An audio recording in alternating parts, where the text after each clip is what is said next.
Hello everyone. So today we are going to solve some PYQs of biomolecules chapter. ये हमारे पास जो है chemistry में बायोमोलिक्यूल्स के हम कुछ PYQs करेंगे। इससे पहले जो है मैं आपको बायोलॉजी के भी PYQs करा चुकी हूँ बायोमोलिक्यूल्स चैप्टर पे। ठीक है, थोड़े से दोनों एक कोरिलेटेड चैप्टर हैं, एक दूसरे के मतलब काफी टॉपिक्स जो हैं सेम भी हैं। तो शुरू करते हैं क्वेश्चन नंबर 1 से। क्या दे रखा है?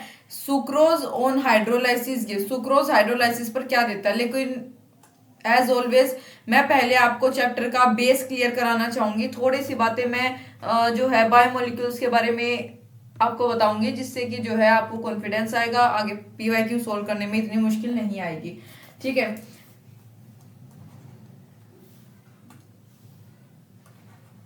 चैप्टर का नाम क्या है हमारा?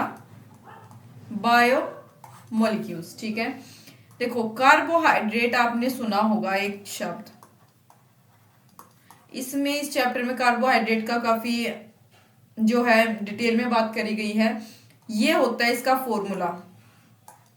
ठीक है, यानी कार्बोहाइड्रेट को हम CHO लिखते हैं यहाँ पे, और X is equal to Y होता है अकॉर्डिंग टू दिस।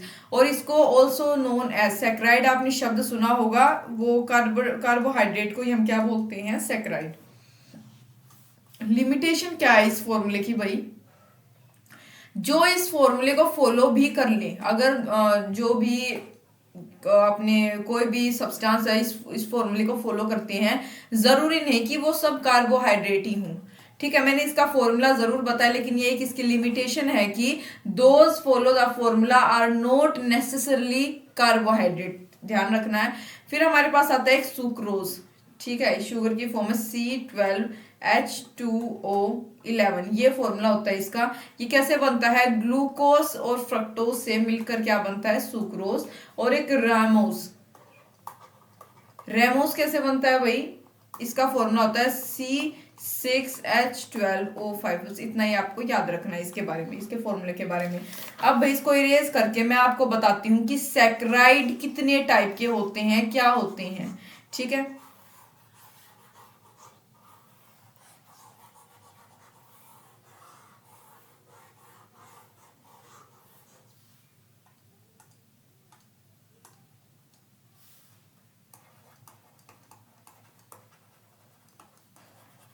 सैकराइड्स के बारे में बात करेंगे अब हम।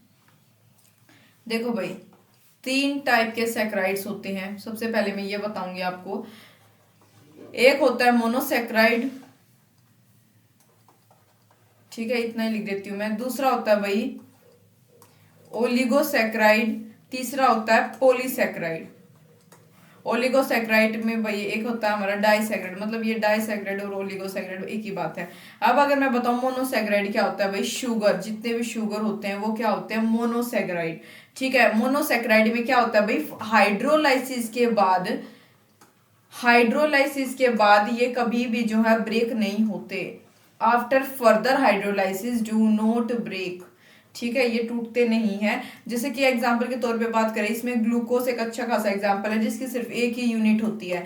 एक यूनिट जिसकी होती है वो होते हैं मोनोसेक्राइड्स। ठीक है, अप्रोक्स 20 मोनोसेक्राइड्स जो है नोन है, 20। ठीक है, और जो है फ्रक्टोज और ग्लूकोज दोनों ही इसके क्या है? एग्जाम्पल हैं। डाइसैकराइड की बात करूं, मोनो में तो एक यूनिट थे, इसमें होती है भाई 2 से लेकर 10 यूनिट्स। ठीक है, और इसका एग्जाम्पल है भाई सुक्रोज। जैसे कि आपको पता है 2 यूनिट से सुक्रोज किससे मिलकर बना है? ग्लूकोज से और फ्रक्टोज से। और ग्लूकोज और फ्रक्टोज क्या है? दोनों मोनोसैकराइड है, जिसकी एक एक यूनिट होती है। ठीक है, आप समझ, साथ के साथ भाई रिलेट करते चलो, चीजों को समझ आ जाएगा। ठीक है, पॉलीसैकराइड में अब क्या होगा? More than 10 units. इसमें क्या होती है? 10 यूनिट से ज्यादा, मोर देन 10 यूनिट्स। एग्जाम्पल के तौर पे सेल्यूलोस हो सकता है भाई। ठीक है, सेल्यूलोस एनिमल्स की जो सेल वॉल होती है वो सेल्यूलोस से बनी होती है, आप जानते हो। ग्लाइकोजन ह्यूमंस में भाई। ठीक है, ग्लाइकोजन इन ह्यूमंस। ठीक है, और एक होता है भाई इसमें स्टार्च और गम्स। ये दोनों नॉन शुगर होती हैं। ठीक है, शुगर नहीं होती, नॉन शुगर होते हैं स्टार्च और गम्स। ठीक है,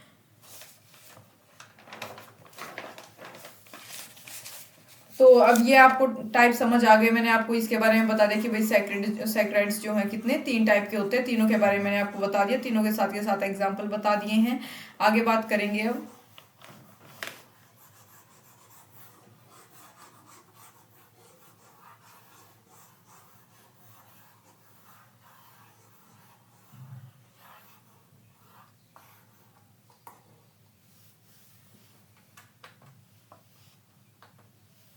देखो अब अगर मैं बात करूं किसकी, कार्बोहाइड्रेट्स में दो टाइप और होती हैं, किस चीज की, एक होता है भाई रिड्यूसिंग और एक होती है नॉन रिड्यूसिंग शुगर। एक होती है भाई रिड्यूसिंग शुगर और एक होती है नॉन रिड्यूसिंग शुगर। इसके ऊपर क्वेश्चन भी आपको मिल जाएगा आगे, ठीक है, और मैं यही आपको बता भी देती हूँ। रिड्यूसिंग शुगर, इसमें क्या होता है भाई, जो टोलन और फेलिंग सॉल्यूशन होता है वो रिड्यूस होता है। Tollen and Fehling solution reduce. अब ये टोलन एंड फेलन सॉल्यूशन क्या होता है, पहले इसको देख लो थोड़ा सा। देखो भाई टोलन रिएजेंट क्या होता है, यहाँ पे मैं आपको टोलन रिएजेंट के बारे में बताती हूँ। अमोनिकल सिल्वर नाइट्रेट या फिर सिल्वर मिरर टेस्ट आप इसको बोल सकते हो, ये एल्डिहाइड के टेस्ट के लिए की जाती है, ठीक है। कौन सा बोला मैंने, सिल्वर मिरर टेस्ट, या दूसरा नाम क्या हो सकता है इसका, अमोनिकल सिल्वर नाइट्रेट, ठीक है। उसके बाद अगर मैं फेलिंग सॉल्यूशन की बात करूंगी, टोलन रिएजेंट था। फेलिंग सॉल्यूशन भाई दो टाइप के होते हैं, एक होता है फेलिंग ए, एक होता है फेलिंग बी। फेलिंग ए में क्या होता है, एक्वेसियस कॉपर सल्फेट होता है, ठीक है, ब्लू कलर में एक्वेसियस कॉपर सल्फेट होता है ब्लू कलर में। बी में होता है सोडियम पोटेशियम टार्ट्रेट होता है इसमें, ठीक है। दोनों मिला के क्या है, एक रेड ब्राउन कलर देते हैं, यूज्ड फॉर एल्डिहाइड अगेन, ठीक है, एल्डिहाइड के टेस्ट के लिए। तो अब आपको पता चल गया होगा, ये मैंने आपको बेसिक बता दिया है इसका कि ये क्या होता है दोनों चीजें।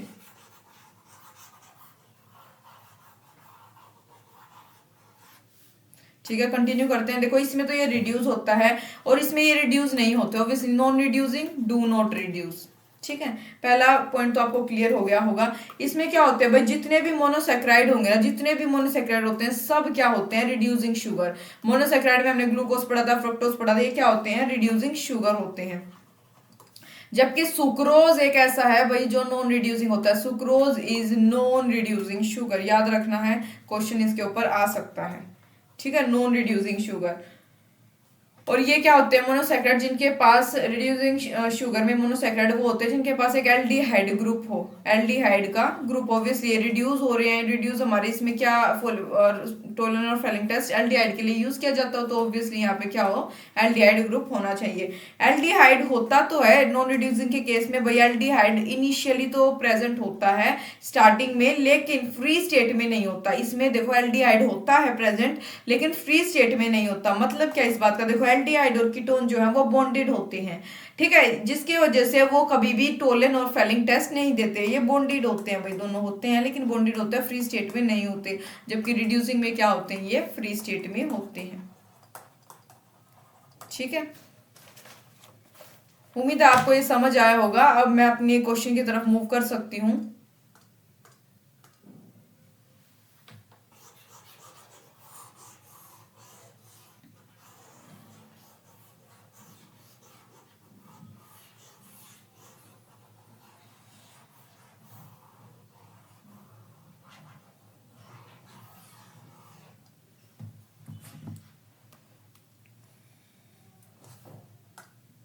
तो हमारे पास फर्स्ट क्वेश्चन था कि हाइड्रोलाइसिस के बाद वो अपना क्या नाम है इसका, सुक्रोज क्या देता है। तो देखो सुक्रोज ऑन हाइड्रोलाइसिस, अब आपको सुक्रोज के बारे में पता होगा कि ये कौन सा सेक्राइड होती है, ठीक है, किससे मिलकर बनी है। तो यहाँ पे होता है भाई alpha D glucose plus beta D fructose, ठीक है, ये दो होते हैं। इसका स्ट्रक्चर भी आपके बुक में दे रखा है, दोनों का स्ट्रक्चर दे रखा है। देखो सुक्रोज जो होता है भाई ऑन हाइड्रोलाइसिस, हाइड्रोलाइसिस के बाद वो क्या करता है, एक चेंज ला देता है, किसमें, साइन ऑफ रोटेशन में। साइन ऑफ रोटेशन में एक चेंज ले आता है, फ्रॉम डेक्स्ट्रो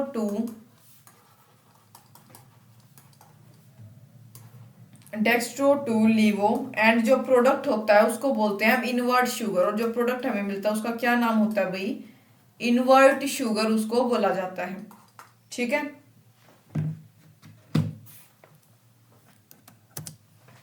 नेक्स्ट बात करेंगे हम आगे, पहले इसको करेक्ट, यहाँ पे हमारे पास फर्स्ट का कौन सा करेक्ट ऑप्शन आया भाई, कौन सा दिख रहा है आपको, तो यहाँ पे हमारे पास है बी। ठीक है। नेक्स्ट बात करेंगे which one given below is a non reducing. हाँ मैंने अभी आपको बताया था भाई नॉन रिड्यूसिंग शुगर करके आया, मैंने कहा था याद रखना है सुक्रोज था उसमें। ठीक है, तो मैंने इसलिए मैंने आपको पहले ही वो सारा बेसिक बता दिया था ताकि अब आपको कंफ्यूजन ना रहे। ठीक है, नेक्स्ट हमारे पास है डी पॉजिटिव ग्लूकोज रिएक्ट करता है हाइड्रोक्सिल अमाइन के साथ और यील्ड करता है एक ऑक्साइम को। Structure of oxime would be, तो ऑक्साइम का स्ट्रक्चर बताना है। तो भाई ये जो है ग्लूकोज की जितनी भी रिएक्शंस वगैरह दे रखी हैं उसमें ये बिल्कुल वहां पे बना के दे रखा है एनसीईआरटी की बुक में, तो वहां से आप पढ़ सकते हो। ग्लूकोज रिएक्ट करता है हाइड्रोक्सिल अमाइन के साथ क्या बनाने के लिए, ऑक्साइम। यहाँ पे आपको बना के दिखा देती हूँ, देखो CHO होता है यहाँ पे हमारे पास HOH, ये जानते हो आप ग्लूकोज का स्ट्रक्चर बनाना आता होगा आपको। HOH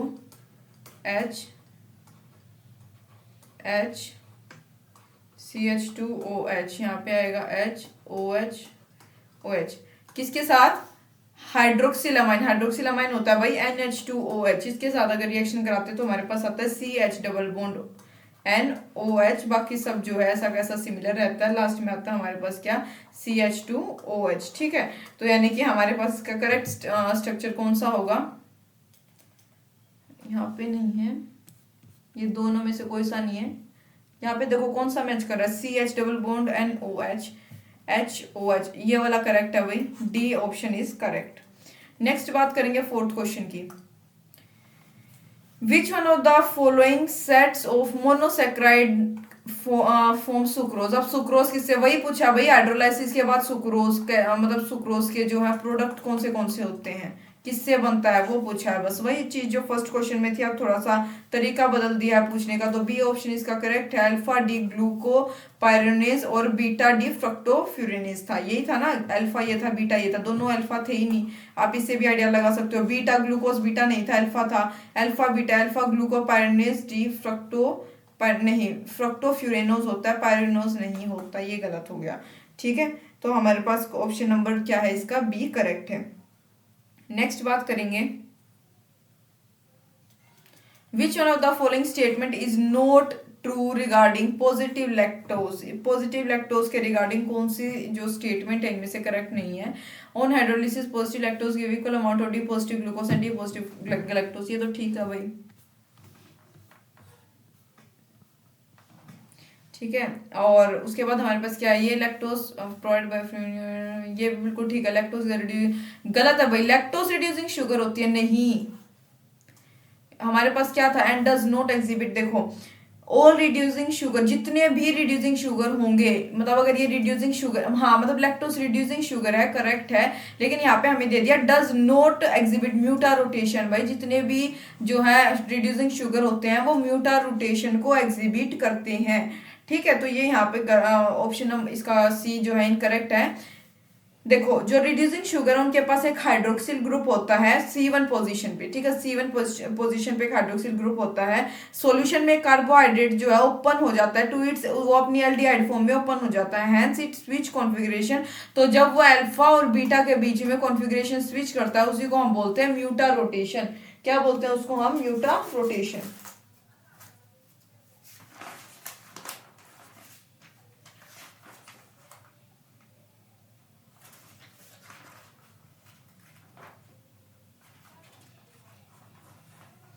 नेक्स्ट बात करेंगे हम क्वेश्चन नंबर 6 की। Which one of the following does not exhibit the phenomena of mutarotation. में से कौन सा म्यूटा रोटेशन, भाई जितने भी याद रखोगे जितने भी रिड्यूसिंग शुगर होंगे वो एग्जिबिट करेंगे, यानी नॉन रिड्यूसिंग नहीं करेगा, यानी सी का 6 का question number A, option number A. ठीक है, देखो भाई ऐसे रिलेट करके आपको करना है, सुक्रोज एक नॉन रिड्यूसिंग है, मैंने आपको पीछे बता दिया था, म्यूटा रोटेशन से जितने भी रिड्यूसिंग शुगर होंगे वो एग्जिबिट करेंगे। तो यहाँ पे जो सुक्रोज है वो क्या है, नॉन रिड्यूसिंग शुगर है, तो भाई वो म्यूटा रोटेशन कभी भी एग्जिबिट नहीं करेगा। फ्रक्टोज जो है reduces Tollens reagent due to, fructose reduce करता है टोलेंस रिएजेंट किस कारण से, इनमें से कौन सा ऑप्शन इसका करेक्ट होगा, तो ए ऑप्शन करेक्ट है, enolisation of fructose followed by conversion to aldehyde by base. देखो सुक्रोज का भी, सुक्रोज के पास क्या होता है, फ्री CHO मतलब फ्री एल्डिहाइड या कीटोन नहीं होते, तो ये कभी भी अंडरगो नहीं करता म्यूटा रोटेशन। ये तो मैंने आपको 6 की एक्सप्लेनेशन दे दी। 7th की क्या है भाई, फ्रक्टोज जो है, यानी कि फ्रक्टोज क्या होता है, कीटोज होता है सबस्ट्रेट, इसका जो है सबस्ट्रेट क्या होता है, ये सबस्ट्रेट के तौर में कीटोज होता है। ठीक है, ठीक है। तो यहाँ पे क्या होगा, under alkaline medium of Tollens reagent एक जो पार्ट है फ्रक्टोज का वो ट्रांसफॉर्म हो जाएगा ग्लूकोज और मेनोज में, दोनों एल्डोज होते हैं। देन ये जो एल्डोज बने फर्दर ये क्या देते हैं, पॉजिटिव सिल्वर मिरर टेस्ट ये हमें देते हैं। ठीक है, तो ये हमारे पास इसका करेक्ट ऑप्शन है। नेक्स्ट है जो सेल मेम्ब्रेन है mainly composed of, cell membrane किससे बनी होती है भाई, बहुत इजी क्वेश्चन है, आंसर है फोस्फोलिपिड्स। जो सेल मेम्ब्रेन होती है यानी प्लाज्मा मेम्ब्रेन होती है वो कॉन्स्टिट्यूट करती है बाय लेयर एक फोस्फोलिपिड की, जिसके मतलब जिसके अंदर जो बहुत सारे प्रोटीन्स जो है क्या होते हैं, एम्बेडेड होते हैं। ठीक है, प्रोटीन्स क्या होते हैं, एम्बेडेड होते हैं उसके अंदर। तो ह्यूमंस में जो लिपिड है वो कितना काउंट करता है, up to 79% of cell membrane. ठीक है, तो हमारे पास करेक्ट ऑप्शन डी है, सी है।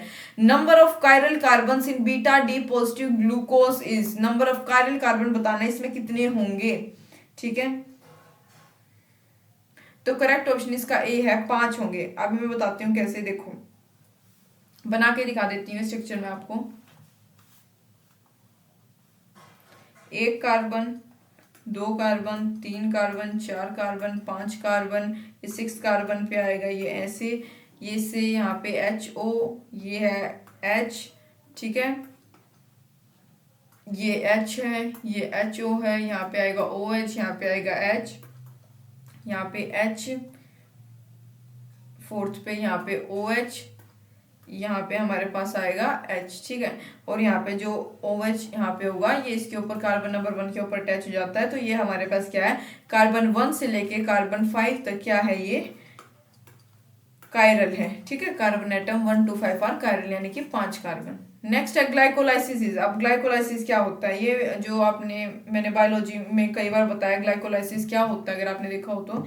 ठीक है, वो हमारे पास क्या होता है, ये ऑक्सीडेशन होता है ग्लूकोज का पायरुवेट में। ये जो हम साइकिल पढ़ते हैं ग्लाइकोलाइसिस के अपना उसमें एनिमल सॉरी प्लांट वाले चैप्टर में हम पढ़ते हैं रेस्पिरेशन इन प्लांट्स में हमारे पास 3 साइकिल होती है। एक होती है ग्लाइकोलाइसिस, एक होती है क्रेब्स साइकिल और एक होती है अपनी ऑक्सीडेटिव फॉस्फोराइलेशन। ठीक है, तीनों साइकिल होती है। तो उसमें मैंने ग्लाइकोलाइसिस आपको काफी अच्छे से काफी बार बताया था।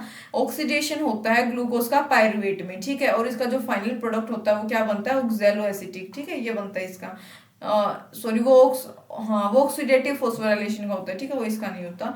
खैर, तो हमारे पास ऑप्शन नंबर डी क्या है इसका करेक्ट है। ये कॉमन पाथवे होता है एरोबिक और एनारोबिक रेस्पिरेशन के लिए, जिसमें कि एक ग्लूकोल मॉलिक्यूल जो है वो कन्वर्ट हो जाता है 2 मॉलिक्यूल ऑफ पायरुवेट में। ठीक है, आगे बढ़ते हैं। Phospholipid are esters of glycerol with, phospholipid जो है वो ईस्टर होते हैं ग्लिसरॉल के विद कितने, मतलब किस चीज का ग्रुप, तो सी ऑप्शन करेक्ट है। 2 कार्बोक्सिलिक एसिड रेसिड्यूज होते हैं और 1 फॉस्फेट का ग्रुप होता है। देखो फोस्फोलिपिड डेरिवेटिव होते हैं ग्लिसरॉल के। ठीक है, किसके डेरिवेटिव होते हैं, ये ग्लिसरॉल के डेरिवेटिव होते हैं, जिसमें कि 2 कार्बोक्सिल ग्रुप हाइड्रोक्सिल ग्रुप और एक होता है आर एस्ट्रिफाइड। वो किसके साथ एस्ट्रिफाइड होते हैं, एस्ट्रिफाइड विद फैटी एसिड। किसके साथ भाई, फैटी एसिड्स। जबकि तीसरे वाला जो है वो एस्ट्रिफाइड हो जाता है कुछ डेरिवेटिव फॉस्फोरिक एसिड के विद सम अल्कोहल, जैसे कि कोलाइन, इथेनोलामाइन, सिराइन या फिर आइनोसिटोलिस के साथ होता है। तो करेक्ट ऑप्शन इसका हमारे पास सी है। नेक्स्ट है cellulose is a polymer of, cellulose किसकी पॉलीमर है भाई, ग्लूकोज की पॉलीमर है सेलुलोज। हम जानते हैं सेलुलोज का फॉर्मूला क्या होता है भाई, नहीं जानते तो मैं यहाँ पे लिख रही हूँ C6H12O6, यहाँ पे आएगा N। ठीक है, ये होता है इसका फॉर्मूला। तो ये एक चीफ कॉन्स्टिट्यूएंट होता है सेल वॉल ऑफ प्लांट्स का, आप जानते हो। Most abundant organic substance found in nature is cellulose. It is a polymer of glucose with 3500 repeating units in a chain. मतलब कितनी रिपीटिंग यूनिट्स होती है इसमें एक चेन में, 3500 repeating units in a chain to form cellulose. Next है 13th, which of the following gives positive Fehling solution test। इनमें से कौन सा पॉजिटिव Fehling solution test हमें देता है, तो करेक्ट ऑप्शन भाई ग्लूकोज है, क्योंकि ये एक रिड्यूसिंग शुगर होती है और रिड्यूसिंग शुगर ही क्या हो सकता है, रिड्यूस हो सकता है। इसमें सुक्रोज बिल्कुल नहीं हो सकता, फैट्स नहीं है, प्रोटीन नहीं है, ग्लूकोज करेक्ट ऑप्शन है। करेक्ट स्टेटमेंट बतानी है भाई इनमें से कौन सी होगी। करेक्ट स्टेटमेंट हमारे पास है ए, स्टार्च एक पॉलीमर होता है अल्फा ग्लूकोज का।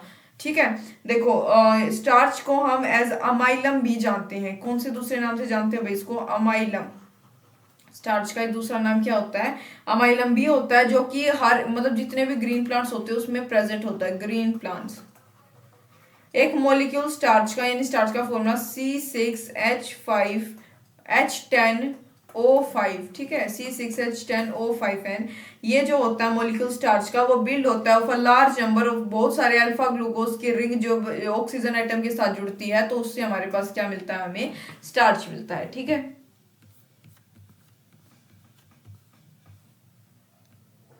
Mg is present in which of the following, Mg यानी मैग्नीशियम जो है प्रेजेंट होता है, इनमें से कौन से में मैग्नीशियम प्रेजेंट होता है, तो भाई करेक्ट ऑप्शन इसका हमारे पास 15 का बी है, सॉरी, यहाँ पे आएगा क्लोरोफिल। क्लोरोफिल में जो है मैग्नीशियम होता है, क्लोरोफिल मैग्नीशियम कंटेन करता है, याद रखना है। विच of the following is the sweetest sugar, इनमें से सबसे स्वीटेस्ट शुगर कौन सा होता है, तो मैं आपको बता दूं फ्रक्टोज जो है स्वीटेस्ट शुगर होता है among sugar, glucose and maltose, इन तीनों के कंपेरिजन में fructose is the sweetest sugar. इन सेल्स जो नेट प्रोडक्शन होती है एटीपी मॉलिक्यूल्स की, वो जनरेट होती है from one glucose molecule is, ये जो रेस्पिरेशन इन प्लांट्स वाला चैप्टर है उसका क्वेश्चन है, करेक्ट ऑप्शन है 36। जो net total number of ATP molecule evolve होते हैं वो इज इक्वल टू कितने होते हैं, 36 मॉलिक्यूल्स, ठीक है। आगे बात करेंगे, number of molecules of ATP produced in lipid metabolism of a molecule of palmitic acid, palmitic acid के केस में यहाँ पे बताने कितने number of molecule of ATP, ATP जो है भाई एक हाई एनर्जी मॉलिक्यूल होता है, हाई एनर्जी मॉलिक्यूल, जिसकी फुल फॉर्म क्या होती है, एडिनो ट्राइफॉस्फेट, ठीक है, आप जानते भी होंगे। तो इसका करेक्ट ऑप्शन हमारे पास 130। देखो लिपिड मेटाबॉलिज्म में जब पाल्मिटिक एसिड ऑक्सीडाइज होता है, जब क्या होता है पाल्मिटिक एसिड ऑक्सीडाइज होता है किसमें, लिपिड मेटाबॉलिज्म में, तो 2 कार्बन फ्रेगमेंट जो है वहां से सीक्वेंशियली रिमूव हो जाती हैं, क्या बनाने के लिए, एसिटाइल कोएंजाइम बनाने के लिए, ठीक है। ये रिमूव हो जाती है, तो इसका मतलब ये एंटर करेगी citric acid cycle. Citric acid cycle कौन सी भाई, क्रैब साइकिल में, उसके बाद ये एंटर कर जाती है 130 एटीपी मॉलिक्यूल्स की फॉर्मेशन के लिए, एटीपी की फॉर्मेशन के लिए वहां पे एंटर करेगी, यानी करेक्ट ऑप्शन हमारा ई है, ठीक है।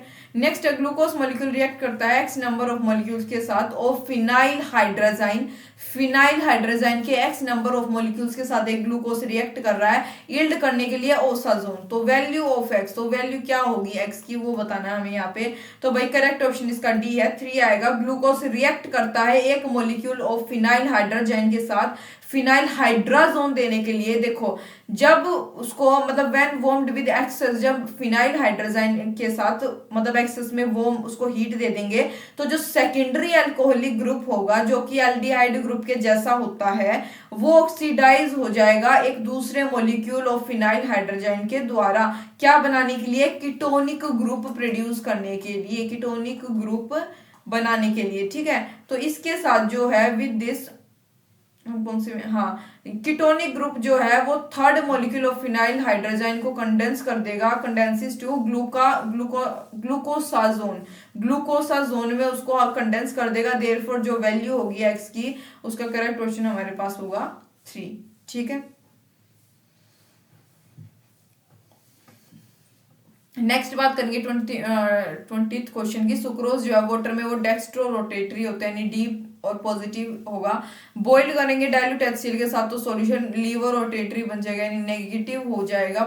डेक्स्ट्रो का मतलब यहाँ पे पॉजिटिव और लीवर नेगेटिव, तो इस प्रोसेस में जो सुक्रोज मॉलिक्यूल है वो किस में ब्रेक होंगे, तो भाई यहाँ पे सिंपली वही इसका हाइड्रोलिसिस के बाद का रिजल्ट यहाँ पे हमारे पास आएगा D glucose plus D fructose, ठीक है। यहाँ पे इसकी जो रोटेशन है वो क्या रहेगी, डी डेक्स्ट्रो रोटेटरी रहेंगी ये, तो 20th का ऑप्शन नंबर सी हमारे पास क्या है, करेक्ट है। देखो जो हाइड्रोलाइसिस है शुगर का बॉइलिंग के बाद किसके साथ, बॉइलिंग विद मिनरल एसिड या फिर बाय एंजाइम, कौन सा एंजाइम का यूज हो सकता है भाई, इन्वर्टेज या फिर सुक्रेज। इन्वर्टेज क्या होता है भाई, जो मतलब इसको at the end invert sugar में तो कन्वर्ट करता है, मैंने आपको बताया था स्टार्टिंग में, ठीक है।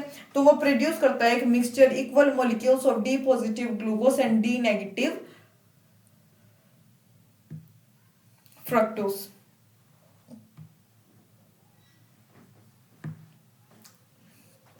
ठीक है, आगे बात करेंगे 21st क्वेश्चन की। The alpha D glucose and beta D glucose differ from each other, alpha D glucose और बीटा डी ग्लूकोज एक दूसरे से डिफर करते हैं ड्यू टू, किस वजह से, डिफरेंस जो है कार्बन एटम में with respect to it, it's, तो मतलब कहाँ पे वो डिफरेंस होता है इनमें, तो भाई कॉन्फ़िगरेशन में डिफरेंस होता है। आपको पता है कार्बन एटम के वहां पे कॉन्फ़िगरेशन में डिफरेंस होता है। अल्फा डी ग्लूकोज और बीटा डी ग्लूकोज आइसोमर होते हैं जो कि डिफर करते हैं ओरिएंटेशन यानी कि configuration of H and O H around carbon one atom. आप जानते हो एच और ओ एच में ये डिफर करते हैं। एक यहाँ पे जो अल्फा वाला होगा, अल्फा डी ग्लूकोज में जो है ओ एच लेफ्ट साइड होता है, एच राइट साइड होता है। अगर मैं बात करूं दूसरे अपने दूसरे वाले में, सॉरी नहीं, ये होता है लीवो में, एक मिनट दोबारा बता देती हूँ यहाँ पे लिखकर, वरना मैं ये पूरा स्ट्रक्चर ये एक बार बना के दिखा देती हूँ। बहुत बार अल्फा और बीटा का यहाँ पे ग्लूकोज का जिक्र आएगा, तो एक बार बना ही लेते हैं, कोई ज्यादा बड़ी बात नहीं है।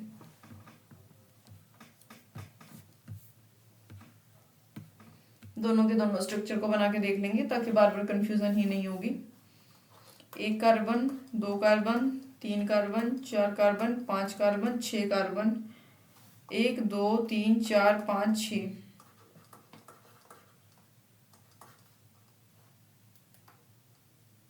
ठीक है। यहाँ पे आएगा मेरे पास H, H, HO, OH, OH, H, OH, ये जो है एक ऑक्सीजन इसका यहाँ पे इसके पास, ठीक है। ये हो गया, ये होता है भाई अल्फा डी ग्लूकोज। पहले मैं बना देती हूँ, डिफरेंस बता दूंगी फिर, बहुत इजी डिफरेंस है। ये कार्बन 1 2 3 4 5 6, अगेन कार्बन 1 2 3 4 5 6, सेम यहाँ पे आएगा HO, H, HOH, HOH, H, OH, carbon 1 2 3 4 5 6, ये हो गया बीटा डी ग्लूकोज। अब क्या डिफरेंस है यहाँ पे देख लो, फर्स्ट कार्बन पे ये डिफरेंस देख लो दोनों का। इसमें जो है लेफ्ट साइड पे हाइड्रोजन और राइट साइड पे हाइड्रोक्सिल ग्रुप है, ठीक है। इसमें लेफ्ट साइड पे हाइड्रोक्सिल ग्रुप है और राइट साइड पे हाइड्रोजन, तो ये डिफरेंस होता है भाई अल्फा और बीटा में, ओरिएंटेशन का डिफरेंस, ठीक है। अब आपको समझ आ गया होगा जो बात मैं कहना चाह रही थी। तो कॉन्फ़िगरेशन में यहाँ पे इसमें डिफरेंस आता है। नेक्स्ट बात करेंगे 22nd क्वेश्चन की, on hydrolysis of starch. Starch के हाइड्रोलाइसिस पे भी फाइनली गेट हमें क्या मिलता है फाइनली, तो भाई इसका करेक्ट ऑप्शन हमारे पास है ए, ग्लूकोज मिलता है। स्टार्च का आप हाइड्रोलाइसिस करोगे किसके साथ, डाइल्यूट मिनरल एसिड के साथ, तो आपको मिलेगा ग्लूकोज। नेक्स्ट है विच of the following is a basic amino acid. इनमें से बेसिक अमाइनो एसिड कौन सा है, क्या बताना है, बेसिक अमाइनो एसिड बताना है कौन सा होगा। तो भाई करेक्ट ऑप्शन लाइसीन है। देखो बना के दिखा देती हूँ यहाँ पे, H2N CH2 4 CHC double bond O, CH पे यहाँ पे लगेगा NH3 ग्रुप, ठीक है, अमोनिया। तो सिंस ये कंटेन करता है more number of NH2 group as compare to C double bond OH group, तो ये क्या होगा, बेसिक अमाइनो एसिड होगा लाइसिन, ठीक है। नेक्स्ट है which structure of protein remain intact during denaturation process. Denaturation process के दौरान कौन सा स्ट्रक्चर जो है प्रोटीन का वो इंटैक्ट रहता है, तो भाई करेक्ट ऑप्शन इसका सी है, प्राइमरी स्ट्रक्चर सिर्फ और सिर्फ इंटैक्ट रहता है डीनेचुरेशन के दौरान। मैं आपको बता देती हूँ थोड़ा सा डीनेचुरेशन के बारे में। देखो जो प्राइमरी स्ट्रक्चर होता है प्रोटीन का वो हमेशा इंटैक्ट रहता है, जबकि सेकेंडरी और टर्शरी की अगर मैं बात करूं तो इसमें क्या होता है भाई, ये स्ट्रक्चर डिस्ट्रॉय हो जाते हैं डीनेचुरेशन के दौरान, और प्राइमरी स्ट्रक्चर हमेशा ऐसा का ऐसा एज इट इज रहता है। सेकेंडरी और टर्शरी क्या हो जाते हैं, डिस्ट्रॉय हो जाते हैं।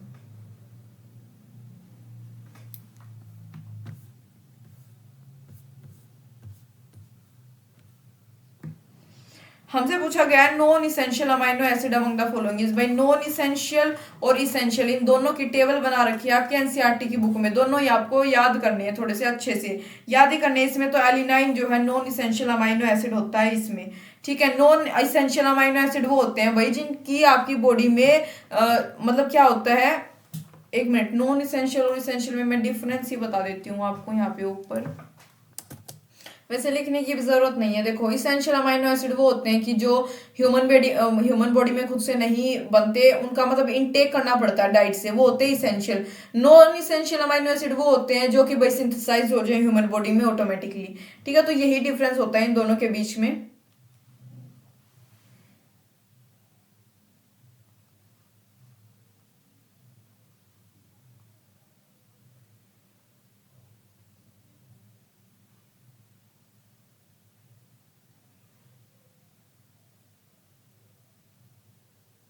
और अब मैं डीनेचुरेशन के बारे में बता देती हूँ थोड़ा सा। शायद मैंने पीछे डीनेचुरेशन के बारे में इतने अच्छे से नहीं बताया और कुछ बच्चों को कंफ्यूजन हो सकती है।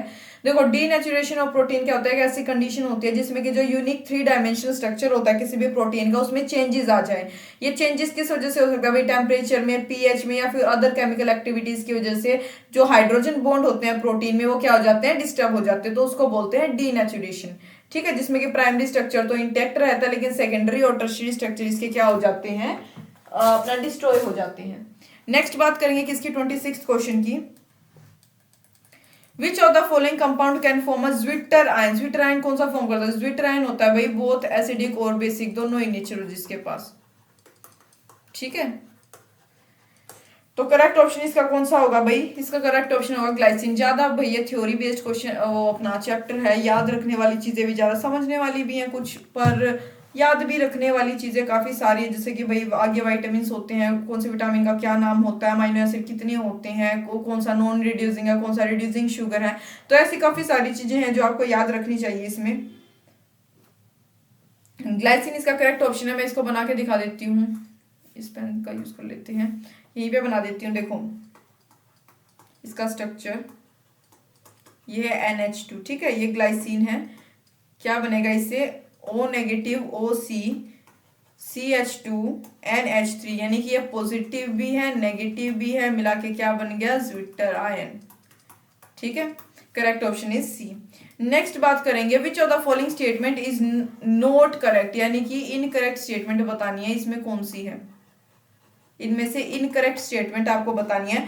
तो भाई करेक्ट ऑप्शन इसका क्या है? एक्टिव। ये गलत है, सी डी। देखो Oval blooming is a simple food is an egg. हाँ, एग वाइट सिंपल फूड। देखो वो जो येलो येलो उसमें होता है एग के अंदर, आप खाते हो या बिल्कुल स्लाइटली येलोइश कलर का, उसको बोलते हैं ओवल ब्यूमिन। ठीक है, ब्यूमिन। और जो ब्लड प्रोटीन होते हैं थ्रोम्बिन और फिब्रिन, जो हाँ ब्लड क्लोटिंग में भाई हमने पीछे बायोलॉजी में चैप्टर कवर किया है अपना ब्लड सर्कुलेशन वाला, उसमें मैंने ये चीज अच्छे से बताई है आपको।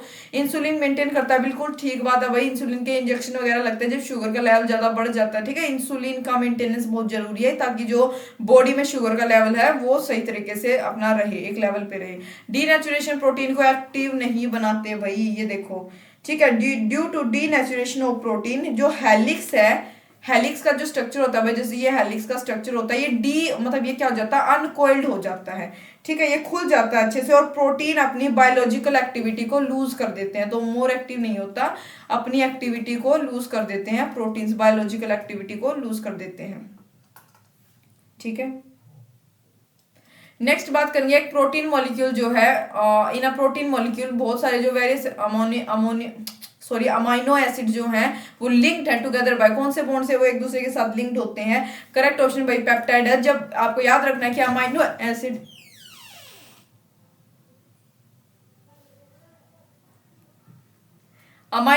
जब अमाइनो एसिड से जुड़ता है तो पेप्टाइड बॉन्ड से जुड़ता है।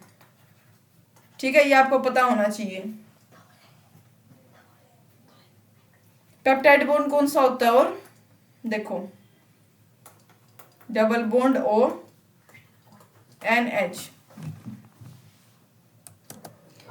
नेक्स्ट बात करेंगे 29th क्वेश्चन की। Which one of the statement about denaturation given below? Denaturation के बारे में करेक्ट स्टेटमेंट इनमें से कौन सी है? तो सी करेक्ट ऑप्शन है भाई। Affect primary structure which gets distorted, denaturation affect are correct. 29th के बारे में एक मिनट, यस हमारे पास काफी सारी दे रखी है, रुको। करेक्ट स्टेटमेंट बतानी है। Of protein causes loss of, ये करेक्ट है, ये भी करेक्ट है, ये गलत है भाई, प्राइमरी को अफेक्ट नहीं करता, तो यानी ए और बी जो है इसमें करेक्ट है। नेक्स्ट है विच functional group participates in disulphide bond formation in protein. कौन सा फंक्शनल ग्रुप पार्टिसिपेट करता है किसमें, डाइसल्फाइड बॉन्ड फॉर्मेशन में, प्रोटीन के केस में। तो भाई इसका करेक्ट ऑप्शन हमारे पास आएगा सी, थायोड। ठीक है, ये इसका जो स्ट्रक्चर होता है ये होता है 2RSH। तो ये किस में कन्वर्ट हो जाता है भाई, आर, ये एस जो है ये 2 जो है यहाँ पे एस में कन्वर्ट हो जाता है, डबल एस यहाँ पे आएगा और एक आर, डाइसल्फाइड। ठीक है, ठीक है, तो इसमें करेक्ट ऑप्शन हमारे पास ये है। नेक्स्ट है 31st question. Which one of the following structure represent the peptide bond. इनमें से कौन सा पेप्टाइड बॉन्ड, मैंने आपको बताया था 2 अमाइनो एसिड के बीच में पेप्टाइड बॉन्ड बनता है। 2 अमाइनो एसिड यहाँ पे चेक कर लो कौन से में है, इसमें तो नहीं है, बी यहाँ पे अमाइनो एसिड नहीं है, सी इसमें,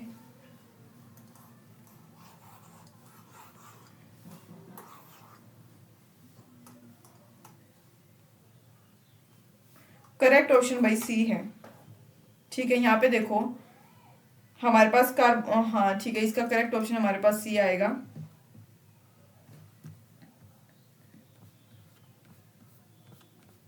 नेक्स्ट बात करेंगे 32nd क्वेश्चन की।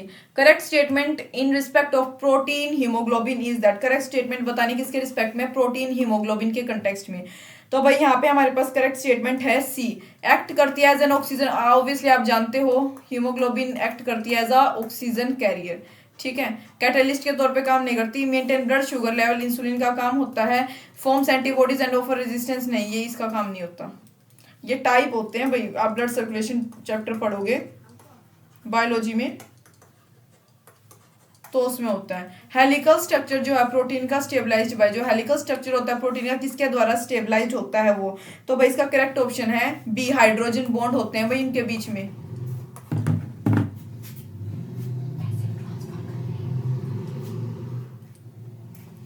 ठीक है, तो हमारे पास इसका करेक्ट आंसर जो है बी है। और मैं आपको एक बार यहीं पे प्रोटीन के टाइप बताना चाहूंगी, क्योंकि कई बार हमारे पास प्रोटीन का जिक्र आ चुका है। प्रोटीन का स्ट्रक्चर और उसके टाइप मैं बता देती हूँ, स्पेस बना लेते हैं।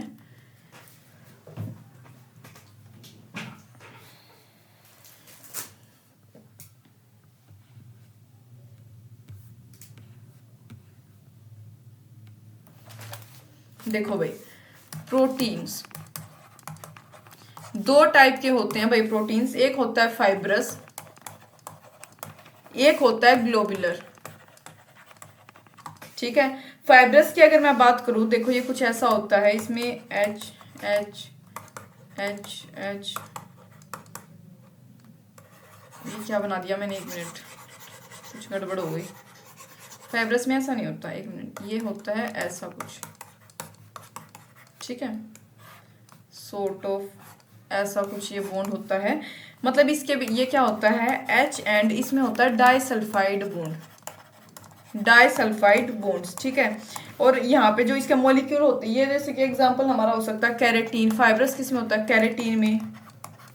मायोसिन जो होते हैं, एक्टिन और मायोसिन, आपने जो है बायोलॉजी में टर्म सुनी होंगी, एक्टिन और मायोसिन, जो हमारे मसल्स वाले चैप्टर में है। ठीक है, कैरेटीन जो होता है बालों में होता है, नाखूनों में कैरेटीन होता है।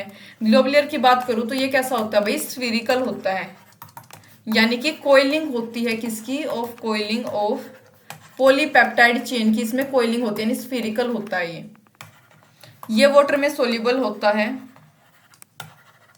वाटर में सोल्यूबल होता है। एग्जाम्पल भाई इंसुलिन हो गया, एल्ब्यूमिन, ये दोनों क्या है, प्रोटीन, एल्ब्यूमिन प्रोटीन होता है। ठीक है, उसका टाइप होता है, यहाँ पे ये हमारे पास क्या हो गया, इंसुलिन। अब मैं बात करूंगी किसकी, स्ट्रक्चरिंग ऑफ प्रोटीन, यानी कि जो एक प्राइमरी, ये पेन चेंज नहीं हुआ गया, प्राइमरी स्ट्रक्चर की बात करूं तो इसमें जो सीक्वेंस होती है अमाइनो एसिड की, वो पॉलीपेप्टाइड चेन में होती है, मतलब सिंपल सीक्वेंस होती है प्राइमरी। ठीक है, सेकेंडरी में अगर बात करूं तो क्या है, refers to space of chain. Secondary जो है 2 टाइप की होती है फर्दर, एक होता है भाई अल्फा हेलिक्स, एक होती है कैसी, beta pleated sheet, beta pleated sheet, एक होता है अल्फा हेलिक्स और एक होती है beta pleated sheet. Alpha helix की अगर मैं बात करूं तो इसमें जो चेन है वो ट्विस्ट हो जाती है, चेन ट्विस्ट इनटू, चेन किसमें ट्विस्ट होती है, एक राइट हैंडेड फैशन में, chain twist into right handed screw, या आप उसको बोल सकते हो हेलिक्स, बाय फॉर्मिंग, क्या फॉर्म करके, by forming hydrogen bond between NH group and C double bond O group. ठीक है, किसका, एडजेसेंट टर्न का। कैसे, यहाँ पे अब मैं इसकी बता देती हूँ आपको बीटा प्लेटेड की। इसमें चेन्स जो है स्ट्रेच होती है मैक्सिमम एक्सटेंशन तक। ठीक है, जैसे कि मैं यहाँ पे डायरेक्ट आपको बना के दिखा देती हूँ इसकी। इसमें साइड बाय साइड होता है, ये हाइड्रोजन होगा यहाँ पे, इसके साइड में ऐसे एक्सटेंशन, मैक्सिमम एक्सटेंशन से यहाँ पे ऐसे। ठीक है, ये होती है हमारी बीटा प्लेटेड शीट, एक शीट के जैसे लगता है। इसमें अल्फा हेलिक्स में क्या होता है, चेन ट्विस्ट हो जाती है एक राइट हैंडेड फैशन में। ठीक है, ऐसे ये ट्विस्ट हो जाना इसमें, इसको बोलते हैं। टर्शरी में क्या होता है भाई, टर्शरी स्ट्रक्चर की मैं बात करूं, ओवरऑल फोल्डिंग होती है चेन की, या फर्दर फोल्डिंग बोल सकते हो सेकेंडरी स्ट्रक्चर की। ठीक है, ये भी फर्दर दो टाइप के होते हैं, फाइब्रस और ग्लोबुलर। तो ये मैंने आपको जो है उसका प्रोटीन्स का बेस समझा दिया पूरा, प्रोटीन के टाइप बता दिए हैं। बाकी जो है हमारी एनसीईआरटी के बुक में भी अच्छे से लिख रखा है इनके बारे में, आप देख सकते हो उधर। क्वेश्चन की तरफ मूव करेंगे अपने अब, यानी कि इसका करेक्ट ऑप्शन क्या आ गया, हाइड्रोजन बॉन्ड। नेक्स्ट है which is not a true statement, कौन सी इनमें से ट्रू स्टेटमेंट नहीं है वो बतानी है। तो भाई करेक्ट ऑप्शन इसका बी है, सारे प्रोटीन जो है एल फॉर्म में नहीं होते, एल फॉर्म होते हैं लीवो रोटेटरी। एल फॉर्म क्या होती है, लीवो रोटेटरी। ठीक है, बट दे में भी, क्योंकि ये सिर्फ भाई एल में नहीं, डी में भी प्रेजेंट हो सकते हैं भाई, डेक्स्ट्रो रोटेटरी भी हो सकते हैं या फिर लीवो रोटेटरी भी हो सकते हैं, पॉजिटिव या नेगेटिव। ठीक है, कैसे भी हो सकता है। pH is equal to 7, both amino and carboxylic, ये बिल्कुल ठीक है। 35th की बात करें, 4 C double bond OH C double bond O NH peptide bond, which statement is incorrect about peptide bond के कंटेक्स्ट में कौन सी स्टेटमेंट इनकरेक्ट है वो बतानी है। ये है C, कार्बन और नाइट्रोजन के बीच ये जो बॉन्ड लेंथ होता है प्रोटीन में वो लॉन्गर होती है than usual bond length of carbon, नहीं ये गलत है। देखो भाई रेजोनेंस के कारण, अगर मैं आपको इसका रीजन दूं, ड्यू टू रेजोनेंस जो कार्बन और नाइट्रोजन का जो बॉन्ड होता है प्रोटीन में, वो डबल बॉन्ड कैरेक्टर को एक्वायर कर लेता है और छोटा होता है यूजुअल कार्बन नाइट्रोजन बॉन्ड के कंपैरिजन में, तो ये गलत है भाई इसका। ठीक है, नेक्स्ट बात करेंगे, जो नंबर ऑफ इसेंशियल अमाइनोस कितने होते हैं भाई, ये नंबर ये याद रहना चाहिए आपको, थ्योरी बेस्ड क्वेश्चन है। तो करेक्ट ऑप्शन इसका बी है, 10 होते हैं। तो देखो यहाँ टोटल 20 अमाइनो एसिड होते हैं आदमी मैन में। ठीक है, out of which 10 amino acid essential amino acid होते हैं। ठीक है, नेक्स्ट अगर मैं बात करूं, dominant cation in the blood plasma extracellular fluid, dominant cation कौन सा होता है ब्लड प्लाज्मा में, भाई बहुत इजी क्वेश्चन है, इसका आंसर आएगा डी, सोडियम होता है आंसर। ये जो है हमारी, मैं बता रही हूँ ना, बायोलॉजी का मिक्सचर है काफी, वही क्वेश्चन है उसमें। तो यहाँ पे हमारे पास आंसर आएगा sodium chlorine HCO3 negative are the electrolyte present in blood plasma. Sodium और क्लोरीन जो है मेंटेनेंस ऑफ ऑस्मोटिक प्रेशर में मदद करता है और फ्लूइड को बैलेंस करता है। ठीक है, तो इसका लास्ट क्वेश्चन की बात करेंगे, जो रिएक्शन होती है ए ऑक्सीजन की B carbon monoxide with haem यानी हीमोग्लोबिन के साथ, तो जो प्रोस्थेटिक ग्रुप होता है हीमोग्लोबिन का वो हमें क्या देता है। करेक्ट ऑप्शन भाई इसका हमारे पास होगा, यहाँ पे दे ही नहीं रखा, देखो इसका करेक्ट ऑप्शन होता है, देखो हीमोग्लोबिन कार्बन मोनोक्साइड के साथ मिलकर बना लेता है कार्बोक्सी हीमोग्लोबिन। कार्बोक्सी हीमोग्लोबिन जो कि क्या होता है, स्टेबल कंपाउंड होता है। कैसा होता है, एक स्टेबल कंपाउंड होता है। तो और हीमोग्लोबिन ऑक्सीजन के साथ मिलके बनाता है ऑक्सी हीमोग्लोबिन, जो कि कैसा होता है, अनस्टेबल होता है। तो हमारे पास ये आएगा इसका ऑप्शन। तो उम्मीद है आपको PYQ समझ आए होंगे, कुछ कंसेप्ट आपके क्लियर हुए होंगे। Thank you for watching.